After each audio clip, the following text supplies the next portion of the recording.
Hello, everybody. This is Laureen Clausen. I'm with IT Training, and with me today is Rachel Mulry. And Rachel will be doing our Working from Home Essentials presentation. My role today, I'll be checking the Q&A and also the chat. If you have questions, do feel free to enter those in the chat. I do have everyone muted, but I will be answering questions. And Rachel will be pausing along the way so that we can read some of those out as well. So with that, I'm going to turn this over to Rachel and we'll get started. Hey everyone, thank you so much for joining us this afternoon for the Working from Home Essentials. And first of all, I want to say thank you. I know everyone is doing some heroics these days to continue supporting our campus and our community. So thank you for all you're doing. Know that it is very much appreciated.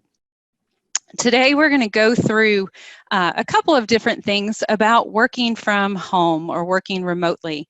I know our situation now is a little bit different than your normal telecommuting situation. Many of us will have children and spouses in the house as well, so that adds some complications. But hopefully you'll find some good information today on the equipment that you need, the different resources that we have available to you, some tips for telecommuting, and the technology tools, of course. There will be plenty of time for questions. Please put them in the chat or in the questions section, and Lorraine will interrupt me at times during the presentation so that I can answer some of those for you. So let's jump into the equipment that you might need if you are working from home. First of all, of course, you're going to need a computer, either your own personal desktop or a laptop, whatever you may have. Obviously, if you have a laptop on campus, we recommend that you take that with you so that you have the same computer, which is more familiar to you. You will also need your internet connection, assuming all of you have either Wi-Fi or cable or some kind of internet connection at home. Don't forget you also have your cellular connection on your phone that may offer some emergency backup should you need that. A telephone, and we'll go through some of those options that we have as well, but that will be important for some of the voice communication. And then, of course, a webcam, which is optional, but you may find very helpful as we move to a lot more remote online sessions. There's nothing to replace that face-to-face, and a webcam is very useful. Let's talk just a moment about computer security. I've gotten a lot of questions about, is it okay for me to use my own personal device at home to access SMU resources? And the answer is absolutely, and you will need to. We don't have enough loaner laptops. We don't have enough laptops in general, and those are delayed right now. So definitely you'll be relying on your own personal devices. However, we do ask that you make sure that those devices are secure. And that means that you have applied all of the security updates, whether they're Windows updates or Mac updates or any of the software updates that might be available for your particular computer. Also be mindful, you should also have an antivirus software installed. Both Mac and Windows should have something. There are a bunch of free tools available. Windows has some built in as well. So definitely double check that to make sure your computer is secure. Secondly, one thing to be mindful of is when you are accessing files from on campus or files from our on-campus systems, if you are downloading those files, remember it is your responsibility to keep them secure. So don't store files that have personal information, confidential information on your own personal computer at home. Please, let's keep those secure at all times. So be mindful of that. Also, many of us will have a single computer at home that our kids may be doing schoolwork on, or a spouse may be doing work on as well. So just be aware that you're logging off of all of your accounts before another family member might jump on that computer, just again, to provide safety and security to the access that you have. And then finally, if you need some software on your home machine, know that a lot of it is available for you to download and install by being an SMU employee. So Microsoft Office is available from office.smu.edu. That can be installed, I believe, on up to 10 different devices. So that's a great benefit.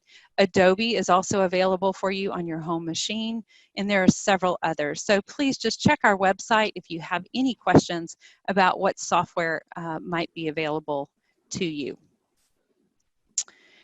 Internet connections, again, you should have one at home, I'm assuming. There's been a lot of questions about the SMU VPN service and when that might be necessary. Most of our resources are available to you from your own internet connection without using the VPN connection. So if you're trying to get to email, Box, Zoom, any of those kind of services, all you need is your internet connection at home and a standard web browser, Chrome, Firefox, Edge, whichever you prefer. There are a couple of services that do require that VPN connection. That includes Blackbaud, the network drive, so TV, UQ, etc., admin images, Sitecore, and there's a few others that do require that you have an on-campus SMU network address. In the event that you need those, you will need to download and install the SMU VPN client. Now we're in kind of a transitional period. Our current VPN is up and functioning and working, but it does have a limited license number. So we are working frantically around the clock to stand up yet another VPN that would support increased usage. So more details will probably be released later this week on that. But you will install the VPN client, and again, there's instructions on our website. Once you have connected to your own internet, you will then launch and connect to the SMU VPN client. It's a Cisco client, and that will connect your network traffic to the SMU network. That will give you access to some of those secure resources. A lot of folks use the VPN to be able to remote desktop into their office computer. In this scenario, if I have a laptop at home and I know I needed certain software that was only available on my office computer, or if I had certain files that I forgot to make sure were available to me, I could remote into my computer, log in, and it's just as if I'm sitting at my desk in the office. It does require a couple of steps before you go into a remote work situation. So the first thing you'll have to do is configure your office machine to allow those remote connections. Again, don't panic. All of this is on our website. We have plenty of documentation on it. We'll walk you through it. Once you've done that at the office, when you go home to your home machine, you will connect to the SMU VPN and then establish that remote desktop connection. Again, this only works if your computer on campus remains powered on, so you should always have a backup plan in place. So let's talk about telephone services. Another unique situation we're in is we're kind of in between two different telephone services on campus. You'll see the two different phones there. The one on the right, that beige phone, which we all know and love, has been on campus for I think 30 years now. That is the old phone service. And then the black audio codes phone is our fancy new one. If you are still on the old phone service, which is about 60% of campus right now, you will need to forward your office phone number to another number if you wish to consider answering your SMU phone. You can configure that to point to your cell phone, to a home phone, whatever you please, but it will continue ringing on campus unless you do something different with it. You must be at the office, pick up your handset, that beige one, hit *3 and then dial the forwarding number. And then all calls at that point forward will go to the device of your choice. Don't forget to update your voicemail greeting, and also on departmental numbers if they haven't been migrated. I would make sure and adjust those. Voicemail will continue to go to your email, so if that is your mechanism of just filtering calls or fielding calls, it will still deliver that email to you. Instructions for the old phone service are on our website, and I know Lorene will post that in the chat. If you are off campus already and you need us to forward your old phone number somewhere, just put a ticket into the help desk and we'll get our telephone team to take care of that for you. The good news, if you were fortunate enough to already be on our new phone service, you have a whole lot more options and it's a lot easier. So all you need to do is install Skype for Business on your cellular device or on your home computer. And then with a headset or a webcam, like I'm using both today, you're able to answer calls that come into your SMU number or a departmental number just as if you were on campus, and you won't really see any difference. It'll work just like you do in the office. If you're going to be on a headset, we do recommend that you purchase a Skype certified headset. It does make a difference in the call quality and the compatibility with the different clients. We have a bunch of them that we have ordered in preparation for this. So you can go to smu.edu/techsales and place an order for one of those and then immediately come and pick it up at the help desk. We've got them in stock. You'll notice I'm wearing one. This is the single mono headset. There are some that have dual. That's a stereo, so you have an earphone on both ears. And then we have just a handful of wireless ones. But this one has a really long cord, so it works great. I'll pause for a moment here to answer some questions. I see there are a few. Rachel, we did have a question about the Mac. What antivirus software do you recommend for Mac Catalina? And was that updated today, maybe? So I believe we're still recommending McAfee for the Macs. There's a free version of that. And then I will have to circle back with whoever requested that to verify if there are others. But I think McAfee is the one that we've been recommending. Great. I will write down this person's name, and then that was the only question. Okay. We will keep going to webcams. Face-to-face interaction is critically important. We all know that it's easy with electronic communication, whether it's chat or email, that sometimes tone is lost. Also, as we move to remote, it's always good to see people's faces and reconnect. So we have also stocked up on webcams. Should you need them, just order them again through that tech portal, and they're available for immediate pickup at the help desk. Many laptops have them already built in, so you might want to verify. You'll see the little camera in the middle of your monitor if you do. If not, the webcams are super simple to install. You just plug them in and they're pretty much ready to go. They are critical for online meetings, so like Zoom and Skype. We'll talk more about that in just a second. But it's very helpful to kind of have that connection, that face-to-face. The webcams that we have purchased offer both the video and the audio feeds, so you don't have to have a second set of a headset like I do. You can just use that webcam for the online experience. So let's talk about online meetings, because we'll be doing a lot of that, and maybe some of you caught the Zoom or Skype meetings that we've hosted today. I hope so. Zoom is probably what I would say our preferred online meeting if you have a wide variety of folks that you meet with. Skype right now, there's a little bit of nuance whether you're on the old system or the new phone system, and it really is geared towards kind of our departmental meeting, just faculty and staff interactions. It's fabulous for that, but again, that nuance while we're still transitioning between phone systems makes it a little bit challenging at times. Zoom is available to all faculty, staff, and students. It is easy to host meetings, to set up meetings, to have other people outside of the university join meetings, to have one-on-one conversations, super easy. Again, you would go to smu.edu/Zoom to log in and access that service. And then the third online meeting option that we have that's not very well known is Teams. And we'll talk about Teams in a second too, because it's a fabulous collaboration tool and communication tool for teams, for groups, and that is available to everyone as well.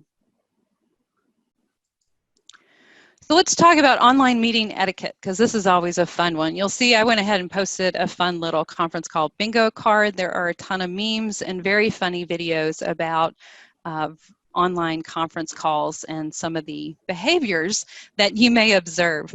So I thought we'd take a moment and look at online meeting etiquette, because it is a little bit different than being in person. Number one is just be really mindful of your video feed. I went ahead and turned on my webcam because I think it's important to make that connection, as I've mentioned, but you'll want to be mindful of how you dress, right? I know if we're working from home, we might be a little bit more casual, but just be mindful of what you're wearing. What's in your background is also important. So I made sure and erased my whiteboard before I showed the camera. So just be aware of what is being presented across on your video feed. And then of course the position of your camera. You don't want it really high looking down on you or really low looking up, or as you kind of move around, it's very distracting. Like if I move side to side, it just throws off kind of the focus of the meeting. So just be aware of what's being transmitted there. Also, announce yourself when you join the meeting. Most of the meeting tools will announce it with a buzzer, but it's helpful to just kind of welcome everybody, say hi, you know, this is Rachel, I'm joining the call. The third and fourth one I think are probably the most critical, and that is knowing how to mute and unmute yourself. There's a lot of background noise. Depending on where you are, you might have kids running in the background, you might be in a car and you have traffic, you might be sitting outside and the wind is blowing. So knowing that you need to just mute your microphone when you aren't speaking so that it minimizes any of that noise in the background. And then of course, be very quick to unmute when you go to speak. So know where that button is. I can't tell you how many times in meetings someone's talking, but they're still muted, and then you go through that. Oh, wait, I was on mute. Sorry, let me repeat that. So it kind of throws off the flow of the meeting.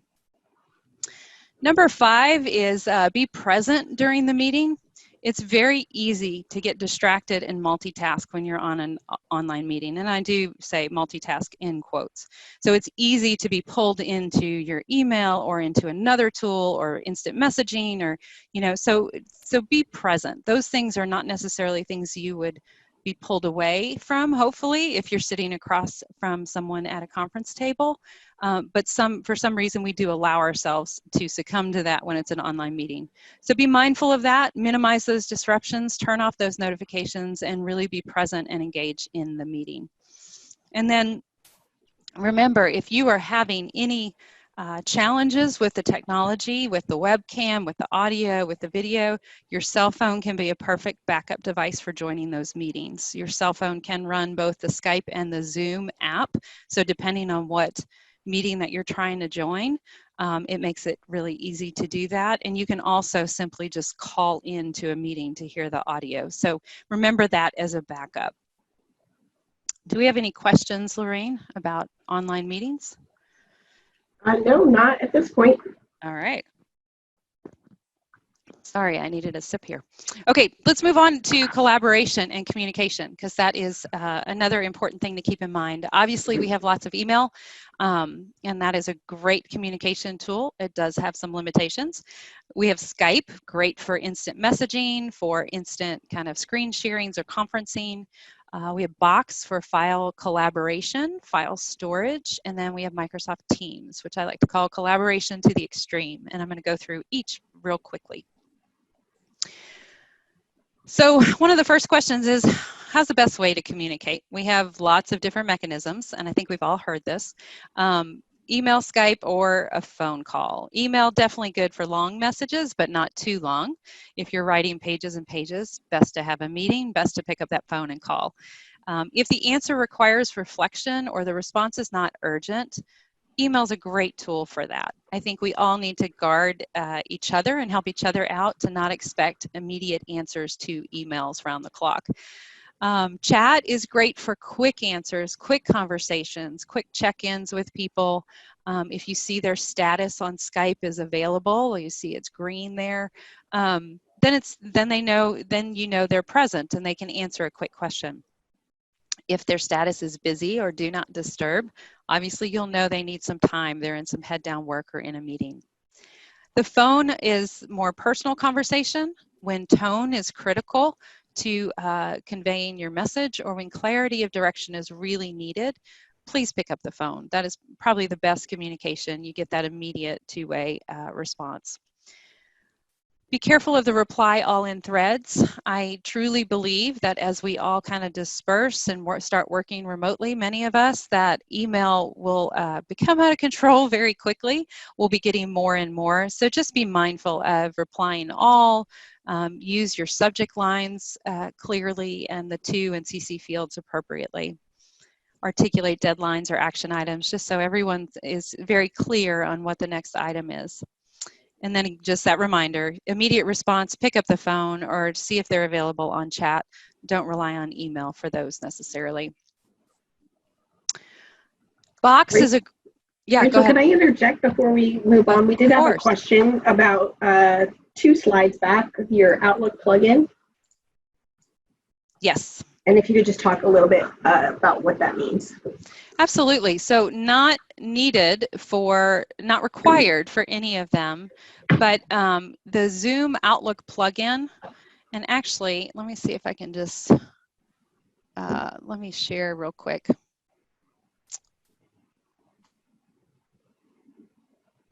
Oh, y'all are going to see my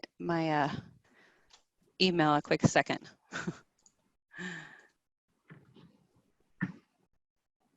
Can you, hopefully you can see that. It's at the bottom of the screen just because I don't know what's on my email. But in the Zoom plugin, you will see that right there in Outlook, I have the Zoom start a meeting or schedule a meeting icons.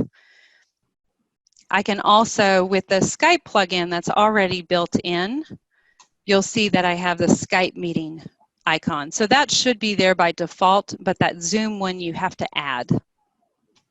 I hope that clarified it. Where do you go to add that? It's available, good question. It's available from the Zoom sites, and all of that's on our website too. It'll take you right to the location you need to go. Thanks. All right, Lorraine, just confirm that I'm sharing the right screen again for me, please. You sure are. We have one more question, so let me go Okay. ahead and interject. And this is in regards to Skype for Business. Would this possibly be an effective way for a faculty member to hold open office hours? No, I would recommend Zoom for that. Students are not licensed for the native kind of Skype for Business client that faculty and staff are. So I wouldn't recommend that. Zoom makes it very, very easy. So I would recommend that for office hours or really any kind of interactions that you're going to have with students or external folks at outside the university. Thank you. Okay.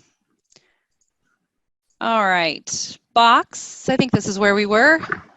Great solution, if you don't know about it already, for storing your working files and easily accessing them across multiple devices. So I can get on Box on my cell phone, on my tablets or my computers, and access those files from anywhere in the world. You can have real-time collaboration. So you'll see at the bottom of that screen, that is an Excel file that I can work on with other people at the exact same time within the browser window, excuse me, within the browser window. So it allows for kind of that natural collaboration. We could be chatting about a document and you see the changes in real time. And I can't overwrite people when we're in that same browser window for a collaboration session. The integration with Microsoft Office, again, this requires an add-in that you install for Office, but it's very powerful.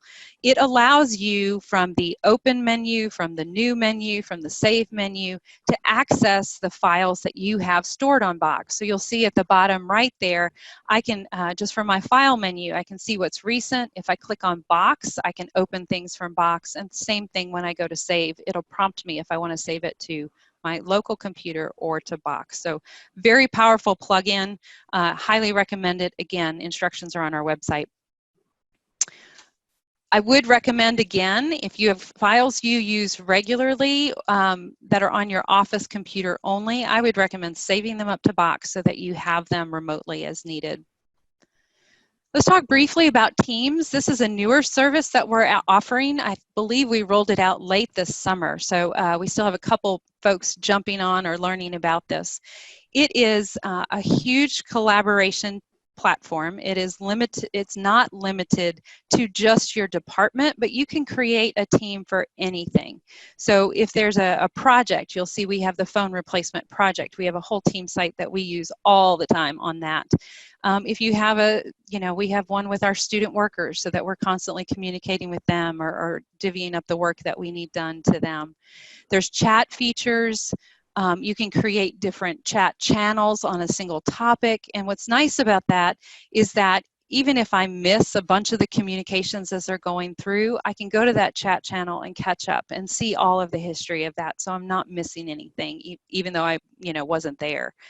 It does integrate with Box and OneNote, so some great collaboration and integration tools there. There's a great project management tool, the Planner, which you might find useful. There's meeting tools and lots of other little integration points.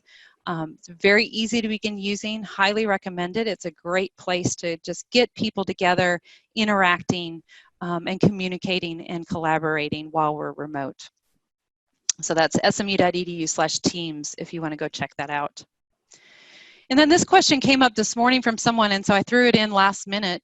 And a lot of our processes, we have forms that need to be signed, and then they route to different people, and a lot of times that's either, you know, in-person signature and scanning and then emailing, or all different processes, right?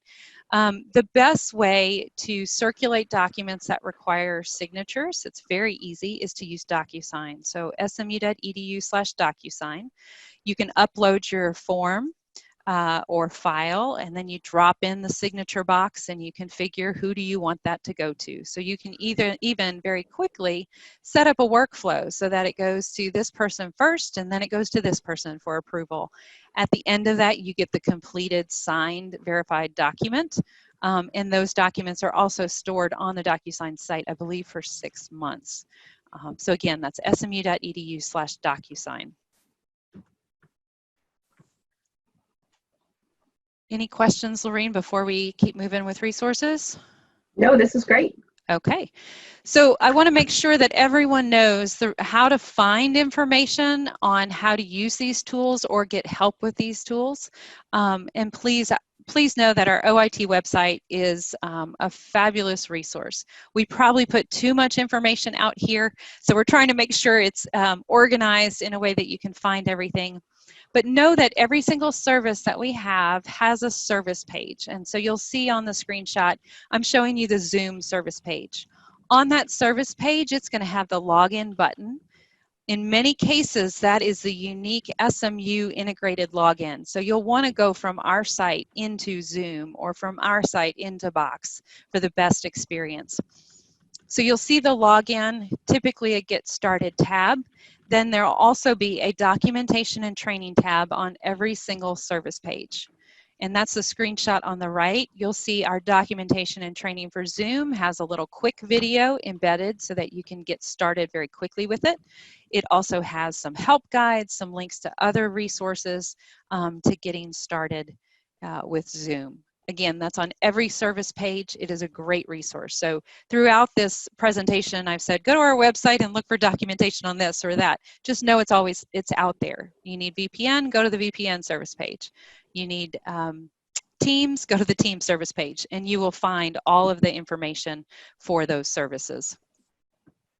Some other resources to know about, wiki.smu.edu. If you log into that, you will find our help desk knowledge base as well as a bunch of our training guides. So there are some articles or information that we don't want available to the public that are internal information only.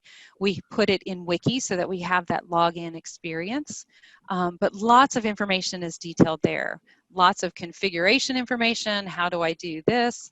You'll see the My SMU there. Everything for faculty, staff, managers, students, everyone is available through Wiki.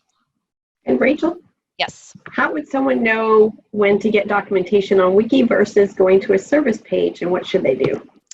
Very good question. I would always start with the service page. If we have documentation that is housed in the wiki, we will have a link on the service page that takes you to the wiki.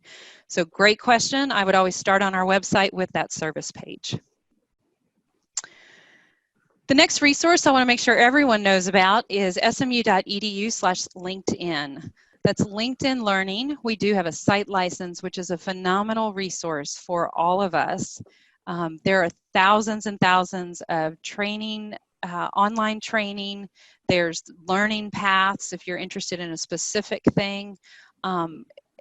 Everything from 5-minute videos to like several hours of videos on personal skills as well as technical skills or technology or different fields of study. So I encourage you to take a look at that, especially if you are remote and have some downtime that you know you need to get some stuff done. It's a great opportunity to kind of skill up and learn some new technology skills there. So take a look at that.